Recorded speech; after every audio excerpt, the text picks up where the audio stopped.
다시 돌아왔습니다. 오늘 총 세 가지의 파트로 나눠서 진행을 하기로 처음에 안내를 드렸는데요.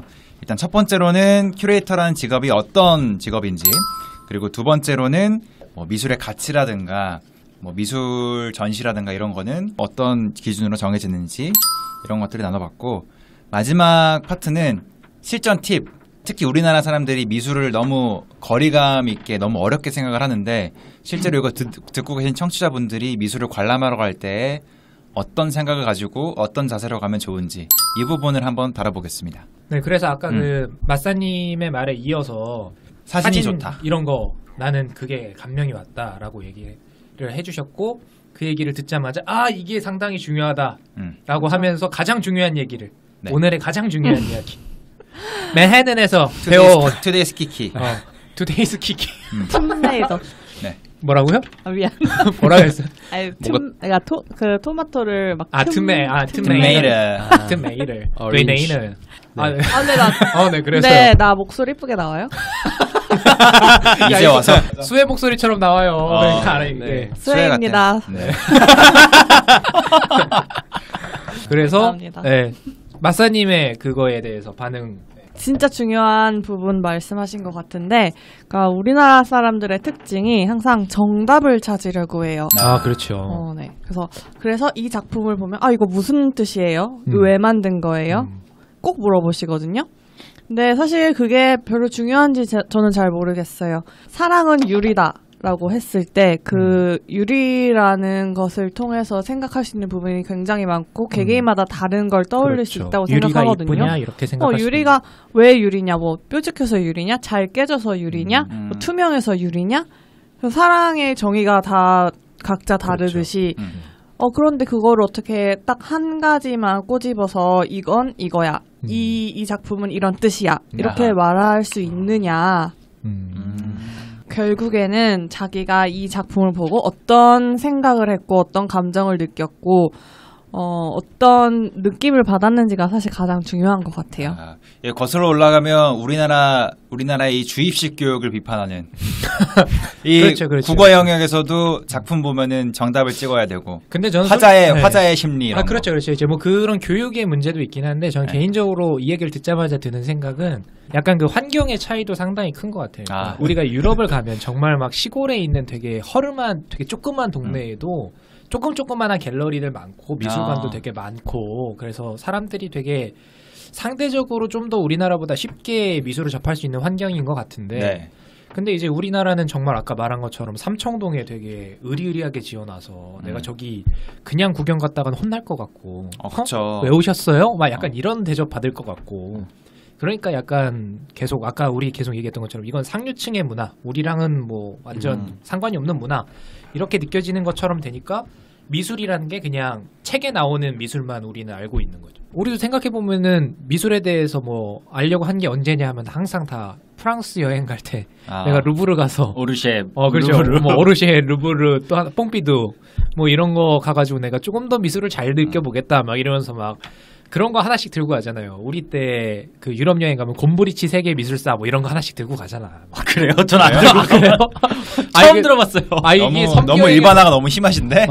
선비 여행에서 그런데 저희 과가 이제 좀 이게 문과대라서 그런지는 모르겠는데 좀 약간 그런 순수 예술에 대한 약간 갈망, 고상한 그런 것들, 약간 판타지가 있었던 것 같아요. 그래서 저도 가가지고 이제 어떻게 나도 좀 약간 고상한 미술을 즐겨보고 싶다. 그래서 괜히 우수에 빠져 있는 척. 이 작품은 뭘까? 아까 흘려 지나가면서 물어봤던 건데, 그럼 좋은 예술이라는 거는 뭔가 나한테 내 마음에 와닿는 예술이면 전부 다 좋은 예술이라고 볼 수 있는 건가요? 뭐 기본적으로는 그런데 이제 그건 내 입장에서 봤을 때 좋은 작품이고 반대로 좀 객관적으로 이런 거를 물어보셨으면 저는 작품의 힘이라고 말하고 싶은 게, 그러니까 얼만큼 그것을 보는 사람들로 하여금 생각의 변화나 감정의 그 파도를 만들게 할 수 있느냐가 그 작품이 가진 힘인 것 같아요. 그러면 보통 저희가 전시를 가면 그 미술품의 가치는 작가의 그 삶의 궤적이라든가 거기에서도 큰 영향을 받는다고 하셨는데, 그러면 저희가 전시를 보러 가면 그 작가가 어떤 삶을 살았는지까지 알긴 좀 어렵잖아요. 작품을 감상할 때 그런 것까지 알 수 있는 어떤 좋은 방법이 있을까요? 거기 리플렛 읽고 그 벽에 죄송합니다. 제가 아니 참고서 같은 거 참고서 개념 원리가 좋아요 정석 좋아요 제가 교과서부터 보라고 제가 물건 하나 살면 설명서 안 읽고 전원부터 키거든요. 그 버릇이 여기서 또 나오네. 앞으로 설명서 꼭 읽고. 네. 그죠. 교과서 제일 중요하잖아요. 네. 그렇죠. 설명서 읽고 들어가자. 근데 이거 되게 중요한 포인트인 것 같아요. 그러네. 네. 보통 리플렛을 그냥 하나씩 뽑아서 안 읽고 그냥 가방에 넣잖아요. 그렇죠. 영원히 안 읽고. 그것도 엄청 열심히 고심해서 쓴 거란 말이죠. 네. 그 핵심 포인트만 잡아내서. 그렇죠. 아까 맨 처음에 말했던 것처럼 리플렛 전담해서 같이 해주는 팀도 있는 건데. 그거는 거의 큐레이터가 작성을 하죠. 그래요? 네. 그러면 전시를 가서 뭐 어떤 정답을 찾고 뭐 작가의 의도가 뭐고 이런 거를 막 고민하기보다는 그냥 그 미술품을 보고 내가 느끼는 그 느낌 그대로를 그냥 느끼는 것이 좋다. 그래서 그렇게 먼저 하고 네. 이제 더 궁금하면 찾아보는 거죠. 리플렛도 보고 왜 이런 걸 만들었을까 궁금해지잖아요. 나무위키도 보고 나무위키도 보고. 나무위키. 그렇죠. 네. 어떤 삶을 살았는지 이 작가 그 지금 홍콩으로 이민을 가서 이런 작품이 나왔구나 이럴 수도 있고 뭐 그때가 전쟁 중이야. 그래서 이런 게 나왔구나 하면 더 이렇게 나의 공감에 도움이 되는 부분들은 확실히 있으니까. 그러겠네요. 부가적인 정보를 봤을 때. 그러니까 아까 마사님 말씀이셨던 그 이우환 작가님 제가 방금 찾아봤었는데 이미 인터넷에 자료가 워낙 많아서 이분의 뭐 히스토리라든가 아니면은 작품을 어떤 것들을 하셨었는지 이런 것들을 함께 볼 수 있는 이미 뭔가 인프라라든가 이런 게 다 돼 있기 때문에 예전보다 조금 더 내가 좀만 더 챙겨보면은 금방 찾아볼 수 있겠구나 싶은 생각은 좀 드네요. 네. 그러면 전시 같은 거 그 정보를 찾기 좋은 그런 사이트 같은 게 있나요? 저는 그 아르코 그 한국문화예술위원회에서 하는 아캄인가? 저기 본인 직장하고 이렇게 또 여자분 한번 출입시켜야지. 그 전자음 한번 또 이쯤에서. 한국문화예술위원회 약칭 아르코 문체부 산하 공공기관으로 문화예술 진흥 사업과 활동을 합니다. 아르코 공식 웹사이트에서 운영 시설 페이지로 들어가면 다양한 공연과 전시 일정을 쉽게 볼 수 있습니다. 그거 글 좋은 것 같아요. 안 읽으신 것 같은데? 안 읽으셨다고 하는 것 같은데? 그렇다고 들었어요. 좋다고 들으셨다. 오케이. 그리고 그 김달진 미술 자료 그 웹사이트를 들어가면 매일매일 미술 관련된 뉴스를 클립해서 올려요. 그래요? 사이트 자체 내에서 미술 오늘 뉴스를 다 확인할 수 있죠. 그거. 김달진 미술연구소 웹사이트는 달진.com 2002년부터 매월 서울 아트 가이드 매거진을 발간하고 있으며 웹사이트에는 전국에서 열리고 있는 수백 개의 전시 정보를 한눈에 볼 수 있습니다. 제가 그 첩보를 들었는데 원래 해녀 학교를 가시려고 그랬었다고. 그러다가 방송 끝난 거예요? 아니요. 근데 그 해녀 학교를 가려고 하시다가 못 간 대신에 해녀 전시를 했었잖아요. 근데 이게 잠깐만요. 이 시점이 언제예요? 그 맨해튼에서 바로 돌아와서? 아니. 맨해튼에서 돌아와서 한국에서 좀 있다가 요거 제일 최근에 했던 거. 작년 말에. 전시는 최근에. 전시는 제일 최근에. 그러니까 그 전시를 기획한 사람으로서 큐레이터는 어떤 마음으로 기획을 했고 거기서 뭐예요 이게? 그래서 관객들이 거기 와서 어떤 걸 느꼈으면 좋겠다는 마음으로 기획했다는 그런 게 있을 거예요. 해녀 전시. 해녀 전시에 대해서. 좀 더 정확하게 조금 다시 말하자면 그러니까 제가 기획했다기보다 요거는 기업에서 한 거라 그걸 할 수밖에 없었고. 할 수밖에 없었어. 그래서 어쩌다 보니까 아다리가 맞은 거였어. 요 회사가 이런 거 하라고 했다. 그렇죠. 그렇죠. 그러면은 결국에 인생에 가장 중요한 건 아다리다. 그렇죠. 위에서 까라면 깐다. 근데 그 해녀 그러니까 남자는 없는 거죠? 해남 있지 않아요? 해자라고 하지 않나요? 해자라 그래? 아닌가? 모르겠어요. 그게 일본하고 우리나라만 있는 되게 특이한 문화 아닌가요? 그 해녀 문화가 딱 두 군데만 있고. 네, 저를 보면서 물어보셔도 인도네시아 해녀 있어요, 없어요? 거기 너무 위험해 바다가. 네. 거기 또 위험해. 네. 갑작스럽게. 해녀도 이제 등급이 있어요. 이게 네, 해녀에 대해서 조금 많이 배웠는데 그 바다를 깊은 데서 들어갈수록 1급 해녀. 아니 왜냐면 어렸을 때 이게 다 단련이 돼서 폐랑 그쪽으로 발달을 한대요. 그 성장기 때 이제 바다에 들어가면서 이제 폐활량이 좋고 수영을 잘한다. 그래서 저 밑에까지 내려간다. 그럼 1급. 왜냐면 더 많이 캘 수 있으니까. 이거 약간 잠수함 등급 먹이는 거 같아. 잠수함 1급 해녀. 이지스급. 이지스급 해녀. 뭐 장보고급. 항공모함이다 저는. 네, 죄송합니다. 뭐 그러면 다시 돌아와서 아까 얘기한 것처럼 그런 공연 정보는 그런 뭐 사이트든 웹진이든 이런 데서 볼 수 있고, 뭐 미술관은 혹시 추천해줄 만한 데 있어요? 최근에 가볼 만한 전시? 네, 뭐 최근에 가볼 만한 전시나 아니면 그냥 이 미술관은 전반적으로 뭐 이런 흐름인 것 같다. 공립이든 아니면 사립이든.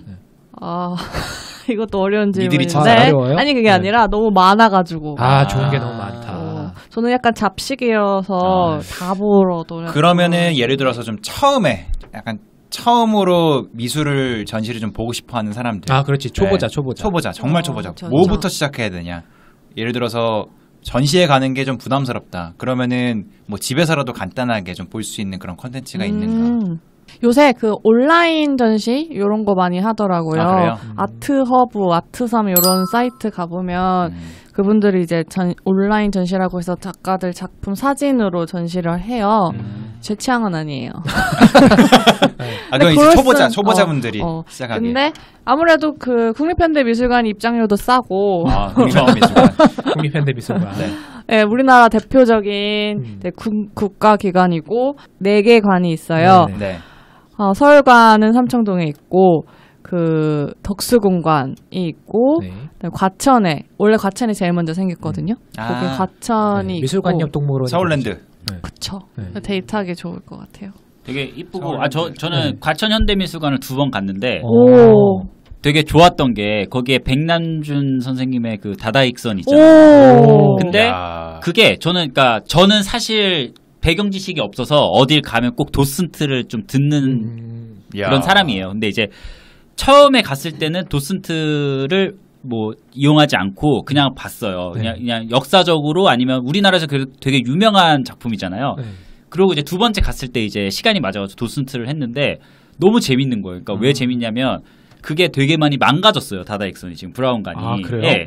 그래서 안 나오는 화면이 되게 많아요. 근데 그거를 왜 개보수하지 않느냐라고 누군가 물어봤는데 그 첫 번째 이유는 뭐 부품 소재가 없어서 고치고 싶어도 못 고치는 게 첫 번째 이유. 그다음에 2번째는 그거를 미술품을 하나의 생명체로 본대요. 그래서 그냥 있는 그대로 그 작품이 시간이 지나고 사람이 늙어갈수록 몸이 망가지듯이 그 작품도 시간이 지날수록 자연스럽게 노쇠화하고 있는 거를 대중들한테 보여주는 거다. 뭐 이런 얘기를 하더라고요. 근데 너무 재밌잖아요. 초보자들은 도슨트 같은 거 하면 되게 좋을 것 같은 게 제가 이번에 뭐 사담이지만 그 스페인의 바르셀로나를 들렸는데 거기에 이제 사그라다 파밀리아 성당이 있잖아요. 근데 제가 7년 전에 거기 스페인에 한 달, 2달 정도 있었는데 그때는 이제 도슨트 뭐 이렇게 가이드 같은 걸 안 하고 그냥 갔어요. 그냥 겉에만 봤는데 이번에 가가지고 제대로 가우디 투어도 하고 안에 들어가서도 도슨트를 활용해가지고 이제 오디오 가이드를 이제 들으면서 보니까 너무너무 재밌는 거예요, 진짜. 그래서 저는 초보자들은 다른 얘기지만 그냥 뭐 가까운 미술관 가서 그런 오디오 가이드나 뭐 도슨트 활용하면 또 궁금한 점이 생기니까 찾아보고 이러면은 조금 더 이제 그런 미술이나 예술품에 대한 좀 그게 커지지 않을까, 관심이나 이런. 그렇죠. 사실 즐기는 게 문화 콘텐츠 즐기는 게 뭐 영화라든가 책이라든가 뭐 게임 같은 경우에는 사람들이 각자의 뭐 취향도 있고 약간 자기가 좋아하는 장르도 있고 그런데 그 미술에 대해서는 그런 취향을 이렇게 얘기하는 게 잘 없잖아요. 우리나라에서는 특히. 근데 미술도 마치 이런 대중적인 문화 콘텐츠처럼 그냥 쉽게 즐기고 그냥 쉽게 뭐 전시 한번 갔다 와서 뭐 난 이렇더라 저렇더라 쉽게 얘기할 수 있는 마음의 장벽을 좀 낮추면 좋겠다. 그러니까 오늘 우리가 이렇게 얘기를 다 같이 들어보니까 아까 방금 말했던 것처럼 뭐 저는 뭐 봉준호 감독 작품 좋아해요. 저는 뭐 박찬욱 감독 작품 좋아해요. 뭐 이렇게 얘기하는 것처럼 되게 아까 말했던 것처럼 뭐 이우환 작가. 네, 이우환 작가님 좋아해요. 뭐 저는 백남준 작가님 좋아해요. 하는 게 뭐 전혀 다른 게 아니다. 그쵸. 우리가 너무 뭔가 마음적으로 이렇게 너무 먼 세상이라고 생각해서 그랬던 것뿐이지. 아까 전에 이호환 작가님 이름 나오니까 야. 근데 이제 한다. 그거는 이제 뭐라고 해야 되지? 워낙 그냥 유명하신 분들 아니에요? 잘 몰라요. 유명한데 유명한 분들조차도 모르는 잘 모르는 이런, 네. 그 정도도 모르니까 미술 자체를 모르다 보니까. 네. 근데 우리가 무거운 주제 하느라고 네. 키키님에 대해서 거의 안 물어본 것 같은데. 아 맞아요. 저희가 질문만 하고 이제 아닥하고 나머지 이제 아닥하고 저만 좀 닥치면 될 것 같은데. 키키님의 삶에 대해서? 그러니까 저는 궁금했던 큐레이터는 아까 그 직무 기술서처럼 막 이런 거 일을 하는 사람입니다까지만 설명을 했지. 거의 ALS 고객센터처럼 계속 질문만 했어. 아 그렇죠. 다산 콜센터. 다산 콜센터. 오디오 가이드. 계속 질문만 드렸는데 그러니까요. 혹시 여기 오시면서 정말 뭔가 네. 그 청취자분들께 하고 싶었던 이야기가 있으셨나요? 이제 왔어. 몇 분 안 남았으니까 빨리 해야 돼. 빨리.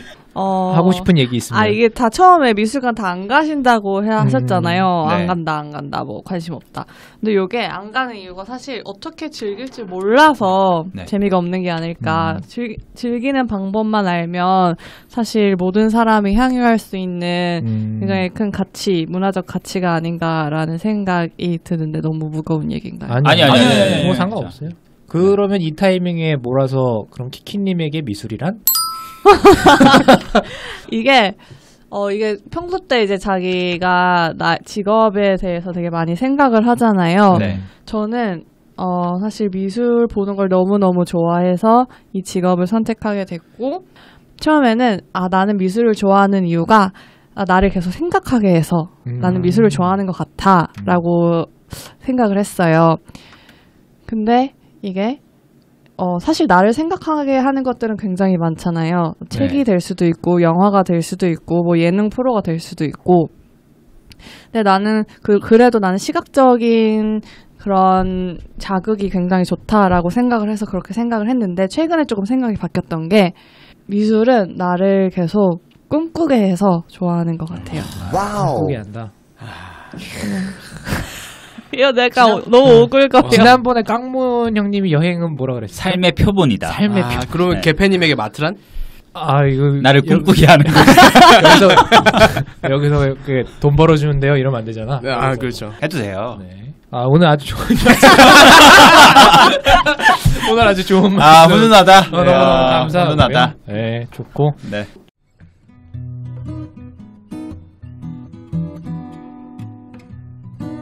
마무리하기 전에 각자 오늘 뭐 어땠는지 이렇게 돌아가면서 소감 한번 하고 끝낼까요? 되게 재밌는 시간이었고요. 네. 저 오늘 느낀 거는 진짜 미술은 뭔가 우리가 뭐 폼 잡고 봐야 되거나 뭐 시간을 들여서 보여야 된다는 게 아니라 그냥 밀접해 있다. 그래서 뭐 이렇게 어려운 것이 아니다. 그래서 조금 더 즐길 줄 알아야겠다고 생각이 들었어요. 즐길 줄 아는 여러분이. 그러니까 뭐 주변에 사실 많이 펼쳐져 있잖아요. 제가 그렇죠. 요것도 사담인데 그 스페인에서 그 성당에 스페인 얘기 하고 싶어.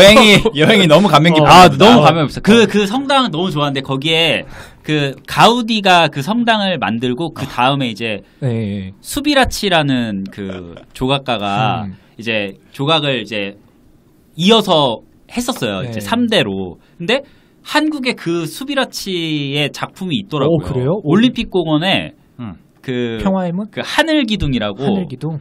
근데 그러니까 그 수비라치라는 사람은 정말 세계적으로 그 사그라다 파밀리아 성당을 가우디 다음으로 이어서 만든 사람인데 그 사람의 작품이 이미 한국에 있다는 게 되게 놀랍더라고요. 저도 처음 알았어요. 거기서 재수했는데. 막 우리 주변에도 찾아보면 뭔가 좀 많이 있지 않을까. 그래서 아무튼 저는 미술이 주변에 되게 많이 산재돼 있고 즐길 게 충분히 많으니까 지금부터라도 조금 더 많이 좀 즐겨봐야겠다라는 생각을 하게 됐습니다. 사실 오늘 방송 시작하기 전에 마사님이 본인을 되게 미알못이라고 하나도 모른다고 하셨는데 가장 많이 알았어. 가장 많이 알고 경험도 제일 많이 했고 뭐 이 정도면 미알못 아닙니까? 아니 마사님은 그 문화를 향유하는 사람인 것 같아요. 이야, 감사합니다. 또 제가 좀 향유도 좋아하죠 또. 술을 가장 많이 향해. 술이 제가 가장 쉽게 접할 수 있는 예술이에요. 아니 저는 예술이 늘 어렵다고 생각했었는데 스스로 그렇게 생각했던 것 같아요. 오히려 이렇게 전문가께서 말씀해 주시는데 더 뭔가 친근하게 느껴야 된다는 생각이 들고 앞으로도 좀 그런 기회를 많이 만들어 보려고 합니다. 맨날 집에서 만들 수 있는 거 아니야? 아, 네. 항상 그 와이프 작품 보고 어렵다고만 생각했거든요. 안 물어봤어요? 이거 왜 이렇게 그렸어? 어떻게 보면 가장 가까이서 이런 미술을 매일 접하고 있는 분이네요. 일단 집에 그림이 있어요. 네. 크게 막 걸려 있거든요. 이거 왜 그렸어? 집에 일단 가서 일단 다시 한번 보겠습니다. 그림. 네. 네. 저는 앞에 두 분이 이 미술에 대해서 느낀 점을 얘기해 주셨으니까 큐레이터라는 직업에 대해서 거의 하나도 몰랐거든요. 그러니까 큐레이터라는 단어만 어렴풋이 알고 있었는데 오늘 얘기 들으면서 이런 미술에 대한 본인의 어떤 철학이라든가 이런 가치관이 확실히 서 있어야 된다는 것도 느꼈고 전시를 하나부터 열까지 또 기획하는 또 중심축을 만든다는 그 직업이었구나라는 거를 또 알게 된 자리였던 것 같습니다. 맨 처음에 우리가 이걸 오픈할 때 그 얘기를 했었어요. 이 방송을 끝까지 다 듣고 나면 어디 가서 미술에 대해서 얘기 나왔을 때 한마디 정도는 아는 척을 할 수 있겠다. 이런 얘기를 했는데 제가 봤을 때는 우리가 했던 쭉 여러 가지 얘기를 했지만 한 가지로 딱 축약을 하자면 미술 뭐 그까이 거 이렇게 어려운 거 아니다.